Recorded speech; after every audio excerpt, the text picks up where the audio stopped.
Que cherchent la plupart des personnes? Avec beaucoup de sérieux, elles sont en quête d'une chose. Beaucoup de sœurs sont venues me faire part d'un problème, combien elles aspirent après la patience. C'est pourquoi je me suis souvent fait la réflexion que leur patience devait être vraiment réduite à un simple fil. Voici leur manière de penser. Si seulement je pouvais être patiente, si Dieu voulait seulement m'accorder une dose de patience à avaler, alors je pourrais être mieux. Elles recherchent la patience comme si c'était une potion médicinale. Elles peuvent être patientes 2 ou 3 jours, mais cette patience a une durée limitée. Après avoir été patiente quelque temps, cette patience se réduit, jusqu'à ce qu'un jour elle disparaisse complètement. Ah, si seulement, c'est seulement une chose, elle s'estompera certainement. Et bien qu'elle puisse être obtenue par le moyen de la prière, elle s'épuisera. À cause des besoins temporaires de ses enfants et afin de faire face à leur manque de sagesse, Dieu quelquefois entend leurs prières et leur accorde ce qu'ils demandent. Cependant, il ne les exaucera pas dans toutes les occasions, car une telle situation ne doit jamais se perpétuer. Puisque dans sa parole, il n'y a pas une chose, mais Christ. Christ est en tout, en tous. Dieu ne permet pas que la patience, l'humilité ou même l'amour, comme s'il n'était qu'une chose, soit indéfiniment prolongés sur la terre. En réalité, Dieu nous fera voir que Christ est la patience, que Christ est l'humilité, ou que Christ est l'amour. C'est Christ et non un détail particulier que Dieu nous accorde.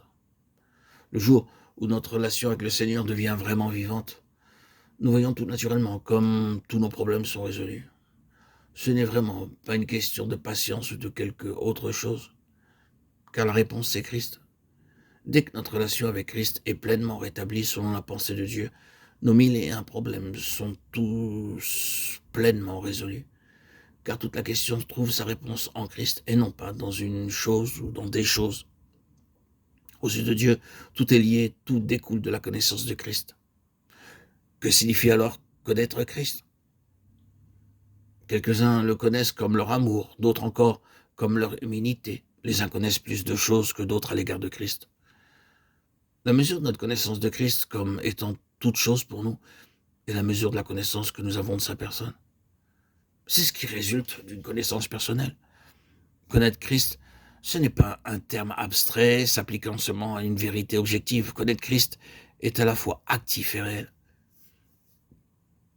C'est saisir qu'il est toute chose pour nous.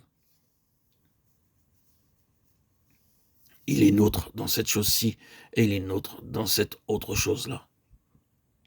Quelqu'un pourrait se lever et témoigner qu'il ne savait rien au sujet de la purification car son cœur, ses pensées et tout le reste étaient souillés.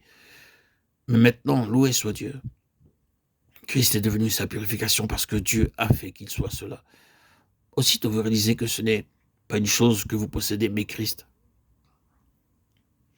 Puisque Christ demeure en vous, il vous accorde aussi cette chose. Le christianisme, ce n'est pas ce que nous apportons de nous-mêmes, mais ce que Christ manifeste de sa personne. En raison de tout ce que nous avons dit, permettez-moi de déclarer franchement qu'à moins que les yeux d'un enfant de Dieu ne soient ouverts par lui pour voir que Christ est toutes ces choses, cette personne est de bien peu d'utilité pour Dieu. Car ce qu'elle a, c'est simplement ses œuvres, ce qu'elle accomplit par elle-même. Même si elle prie et reçoit de Dieu, ce qu'elle a n'est que temporaire, n'ayant pas ou peu de valeur spirituelle pour Dieu. Hélas, pour beaucoup de personnes, les grâces qu'elles reçoivent de Dieu ne sont rien d'autre que des choses. Certains, cependant, reçoivent la grâce comme une personne. Leur grâce est le Fils de Dieu.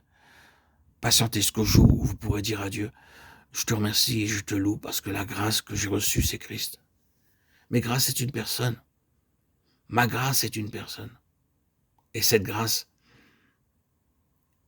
a une personnalité.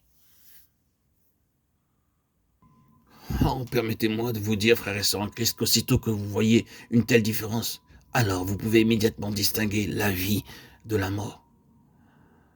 Beaucoup de frères et sœurs peuvent seulement distinguer entre le bien et le mal. Ils ne peuvent différencier la vie et la mort. Mes chers amis, auditeurs, auditrices, bien-aimés, la raison en est simplement due au fait qu'ils ne voient pas que toutes choses sont en Christ. Il est à la fois la chose et les effets qu'elle produit. Dans le domaine spirituel, il n'y a ni chose ni ses effets, mais seulement Christ.